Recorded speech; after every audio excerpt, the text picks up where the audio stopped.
नाज़रीन, हम ख़बर सां तव्हांखे आगाह कंदा हलूं त कांधरा कॉलोनी खां पूरन डेपा जा लिंक रोड काफ़ी सालनि खां नाकारा बणियल आहे।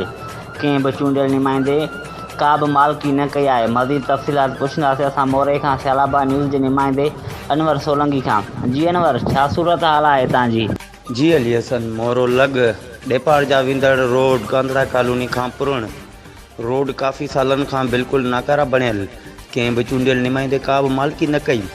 हर भेरे हर पार्टी जे वॾेरा वोट वठण महिल कूड़ा वाइदा करे वेंदा आहिनि, मगर रोड नथो ठहे। जीअं त रोड जो टेंडर बि थी वियो आहे, पर पोइ बि रोड नथो ठही सघे। हितां जा सियासी ऐं समाजी अॻुवान एहतिजाजी मुज़ाहिरो कंदे चवनि था त ख़ुदा आरिफ मुस्तफ़ा जतोई ऐं ममताज़ चांडियो, ज़िया लंजार साहब ही अव्हां जो तक आहे। अव्हां पंहिंजे वोटर ते रहम कयो ऐं रोड ठहिराइजो, त ॿी सूरत में असां ईंदड़ इलेक्शन में कंहिंखे बि वोट न कंदासीं। एहतिजाज में रईस अलादाद आलमाणी ऐं दीन मोहम्मद आलमाणी, अली असगर ऐं अब्द करीम आलमाणी मंठार भोट ऐं ॿिया करे रहिया हुआ। हिन चयो त रोड जी हालत इंतहाई ख़राबु आहे। अगरि अल्लाह न करे को बि हादसो थियो त उन जा ज़िम्मेवार हितां जा चूंडियल नुमाइंदा हूंदा। जी वॾी महिरबानी अनवर अपडेट करण लाइ।